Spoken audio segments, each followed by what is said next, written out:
All right, everyone, going to be getting into a little bit of a prop preview video here for week 14 for both PrizePicks and Underdog for NFL. So let's go ahead and get into it. Now, the first one that I find the most fascinating is going to be Jonathan Mingo, just in terms of receiving. I personally like the over 3.5 receptions. You also could do the receiving yards, especially on PrizePicks, where they're about a yard under the average compared to everyone else. Either or, I think it's going to be fruit. Let's break down why. So first and foremost, not the best matchup. That is the concern. The good news is that he has been getting targeted heavily. 10, 6, 6, 7. And that's really as of recent. I think that's what we really need to concentrate on the most. It's kind of his recent production. Now, he has been someone that has been playing a full allotment of snaps already. We have seen that really thus far this season, but it definitely seems like as of recent, they have made a point of emphasis on getting him the football. In a weird way, almost he has become the receiver number one. I had thought it would be DJ Chark at the start of the season. We saw it be Adam Thielen through majority of the season. It does kind of seem to be that Mingo was kind of stepping up into the actual top target in this offense. Now that started to occur in Tennessee and it carried over to Tampa. Now, again, like,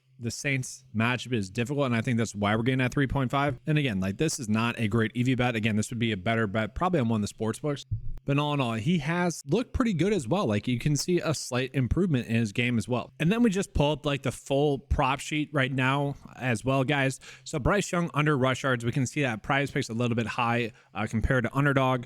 Bijan Robinson you could do for over receiving yards. Again, PrizePicks seems to be a little bit lower than the average sportsbook line and how Underdog is seeing it. So, slight edges there. Young Hoku again for over 1.5 field goals. That was one of the best prop bets last week, and it ended up working out. I think it was one of the most bet props on the whole week. I do find the props that we're actually getting for Atlanta in terms of the receivers to be extremely interesting. So I want to call it out because we either are going to bet on, I think, Drake London to have a good game or Kyle Pitts to get over 3 receptions. It really was quite clear that Arthur Smith probably put some stock into the comments that people were making about him not being able to get Kyle Pitts the football, because it seemed like there's a point of emphasis to do that. But it also came at the expense of Drake London. Drake London over the past against Arizona and against the Saints, have been getting a little bit more snaps in the slot. They've been kind of moving him around. Against the Jets, which you guys have kind of fouled the Jets, the one way to kind of beat them defensively is to move your top receiver, pass catcher around in the offense, like Devontae Adams and like Tyreek Hill have been able to do. And given the fact that London was playing out of the slot a little bit more, I was thinking that he was going to be the guy to do that. Now, this should be a good bounce back spot for him going against Tampa Bay, but it does seem like you're kind of choosing between one or the other.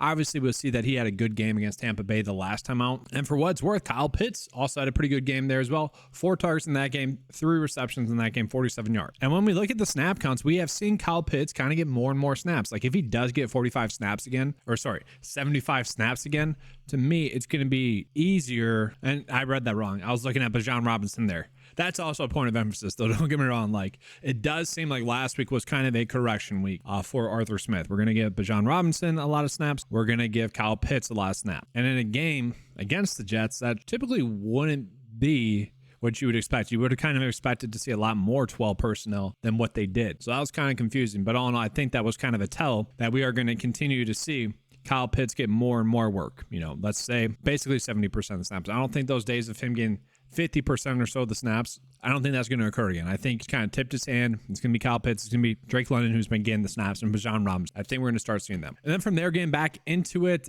Baker Mayfield, I don't like the rush yards. We can see Eddie Pinheiro for under kicking points, 5.5. It's probably a decent one. Bailey Groupie, we're seeing a discrepancy there, under 7.5 there. Okay, on PrizePicks. Underdog has already bumped that down to 7, so seemingly maybe an edge there. And that's kind of what we're seeing right now, is we're getting a lot of these kind of unique props, field goal props that are kind of popping up. I do want to talk about Trey Palmer as well, and really Chris Godwin as a whole for the Bucs. So Chris Godwin did play his kind of normal snap share last week, but it was pretty apparent that he was kind of hindered by some sort of injury. The word is that he is going to be good to go now. But all in all, if he's not, Trey Palmer is the guy that should benefit from it. Again, he has already seen a lot of snaps because, well, the talent is there for him. And so I do think, kind of betting against Chris Godwin, which I don't know if that's going to be the way to go, because we have already seen or heard the coaching staff kind of make a point of emphasis and saying, yeah, we need to find ways to get Chris Godwin the football. And to me, I'm like, okay, then don't have Baker Mayfield as your quarterback, because he's just peppering like that would be the number one easiest way to get Chris Godwin the football a little bit easier. But we have seen Trey Palmer be, pretty involved.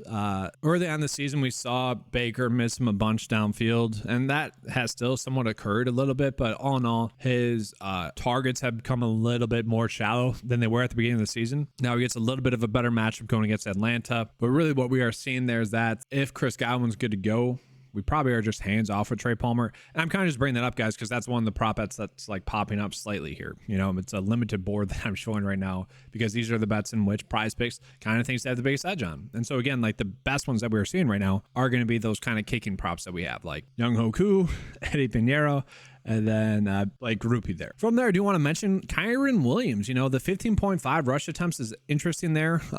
He is someone that has been pretty efficient as a fantasy asset, and I hope you guys have been following the channel throughout this whole season for really your best ball drafts and season-long leagues, and really DFS as well. And for what it's worth, guys, like best ball wise, this is my best lineup going right now. Fingers are really crossed for this one. I did end up losing Tank Dell this week. That was kind of the biggest miss thus far.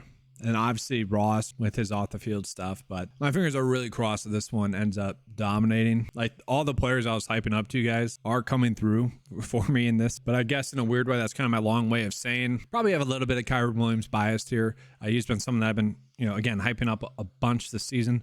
And I do think there's going to be a point of emphasis in getting him the football a bunch. I was worried about that matchup against Cleveland. That did not matter. He still had himself a good game, still had a bunch of opportunities in that game. And if that's a sign of things to come, 15.5 rush attempts is not too crazy. I mean, he played workhorse snap share again. The injury concerns are set aside. And so for us to begin him at 15.5 rushing attempts, that to me does seem to be too low. I'm perfectly fine bending over there. We can see the average sportsbook line is actually starting to favor maybe 16 rushing attempts there, giving us an average sportsbook line of 15.8. It's crazy how many kicking props we are getting. Santos there. So again, I am kind of leaning towards Chris Godwin having a good game in this one over someone like Trey Palmer. It does seem to be like you would want to be choosing between the two. And if you look at really one of his last few really good games in terms of like targets, receiving yards, it was against Atlanta. And maybe there's something there. All in all, he had been a very consistent producer up until last week when he did pop up on the injury report. Again, with the coaches kind of making a point of emphasis and saying that they want to give him the football, I do think that that's interest. I do want to talk about Jahmyr Gibbs receiving yards as well. So what I had been expecting when David Montgomery came back was that he would be the RB1 in this offense. And I think now we are seeing like game flow wise, it really is dependent in terms of which one is actually going to be the RB1. I think that is still not anything conclusive. And if anyone's telling you that they know for sure what's going to happen there, they don't. Just as an FYI. Same thing with like the Miami backfield. It seems like Mostert is still the RB1. A lot of people are trying to hope that's Achane. He kind of did what he did against Denver, which was a lot of his production, most of his production came in the second half when Mostert was already pulled from the game. For Detroit, it does seem to be a thing that maybe in a more pass-heavy script, we're going to see Gibbs. In a more run-heavy script, like last week for the Lions, where they were up early just trying to contain the lead, we're going to see a lot more David Montgomery. This game against Chicago is interesting. Chicago is definitely playing better as of recent. We saw Gibbs really go off in this game just a few weeks ago, and that's something that could occur again. All in all, we know with Gibbs' talent, it just takes one big play for him to get there. Do I really want to bet on him to get 26.5 receiving yards? I don't know, but we are seeing Underdog has it at 28.5, and we can see the average sportsbook line is basically favoring it as a 50-50 right in the middle there. Kind of an okay middling opportunity, but also probably one that I wouldn't really want to touch too much. From there, let's continue on. And like we are seeing that the board is going to be pretty limited now. I just want to pull up some of the ones that I like on PrizePicks now, and they're going to be some reception-based props. For what it's worth, I'm recording this on Thursday before the Thursday night game. I am so mad, but it's also smart that they are not giving us any defensive fantasy score props. That is something that they typically do. Smartly, they're not giving it to us, though. I do want to take a peek at the receptions props, like I mentioned. So really, all the reception props that we're getting, at least the ones I'm going to call out here, I feel like the over is going to be the way to go. Like Sam Laporta is demanding an over 20% target share. Gets a really good matchup going against Chicago. Now, the last time out, he only had 3 receptions against them, which was kind of strange. That does seem to be a little bit of an outlier game. But all in all, with how much he's been being used in the passing game, this seems to be one that I would want to be chasing the over in. Then Jonathan Mingo, again, with him playing as many snaps as he is while getting that many targets, I do want to favor the over here. Now, I don't think he's going to crush it like he did against Tampa, but all in all, probably 4 targets. Continuing on, Isaiah Likely is also one where I'd be favoring the over. Likely has played 70% of the snaps the last 2 weeks, and I don't think it was any fluke that he had a pretty good game. 6 targets in that game. Now, yes, it was a good matchup going against the Chargers, but 4 receptions, 40 yards. And so to me, I think there's a good chance for him to get 4 receptions again. None of these are smash spots. I will want to point that out. Like, none of these are just like gung-ho, go for it.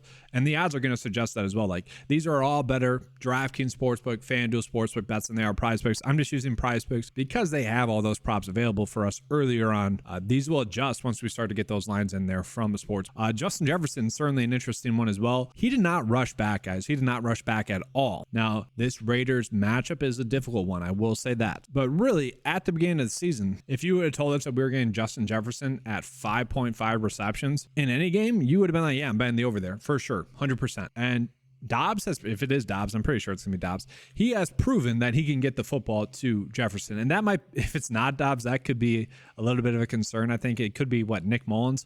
I don't know if there's been any confirmed reports on that, but it's not gonna be Jaron, and so it shouldn't matter. And again, he should be good to go. Should be 100%. They're trying to make the playoffs.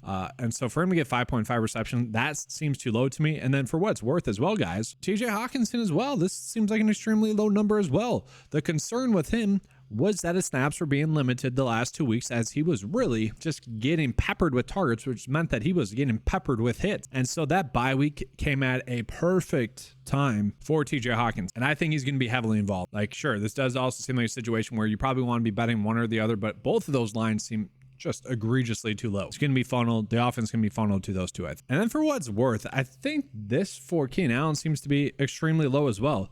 That game against New England, I think we just write off. Like, that was just a poor weather game, okay? We know he's going to get a lot of targets. Yes, Denver's been playing better, but I almost think there's like no way that he doesn't get 10 targets in this game, especially with how poor Eckler has been looking, Joshua, really the rest of the offense. And so I see him getting at least 10 targets in this game. And the hope is that he gets 8 receptions, obviously. It's just, to me, he's kind of proven it. He hasn't lost a step in my eye. That was just a matchup thing where it's just a bad weather game and just an ugly game, a game in which they were more than happy to rush the football, kill the clock, knowing that the Patriots offense wasn't going to be able to do it. But yeah, guys, we go ahead and get into underdog. We are seeing some edges there. Drake London over fantasy score, Sam Laporta for over fantasy score. Those are 2 pretty good ones.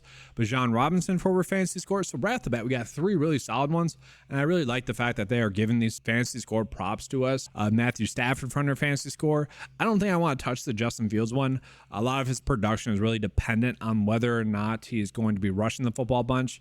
David Montgomery as well. His is very much touchdown dependent, but we are kind of seeing a little bit of a stacking opportunity again with the Falcons. I don't know how much I love that. We got Alvin Kamara to score an anytime touchdown.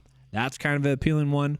Puka Nacua for over fantasy score. So you guys can see it's going to be much more appealing right now on underdog, where we are getting some really good lines. And so for underdog right away, I think I'm okay with betting Drake London over fantasy score, Laporta over fantasy score, and Bijan Robinson for over fantasy. If we want to extend that further to a 5-slip bet, maybe Kyle Pitts. I'm okay with Alvin Kamara anytime TD. Puka Nacua doesn't have the best matchup. I don't know if I want to target that one too much, nor with DJ Moore. I'm very interested in the amount of snaps that someone like Keenan Mitchell is going to get. Younghoe Koo, I fully expect this number, minus 135, to get up to minus 140 on average across the sports books. So this number I expect to increase to 54%. That is just a high likelihood to me. And yeah, Eddie Pinheiro for under kicking points, 5.5. Kind of makes sense. You don't really expect them to be settling for field goals in that game. So guys, kind of looking at the bet of the day for underdog, like I'm perfectly fine if you guys just want to bet these three, which are the 3 best on the board right now. I'm perfectly okay with that. I do like the anytime touchdown for Alvin Kamara right now.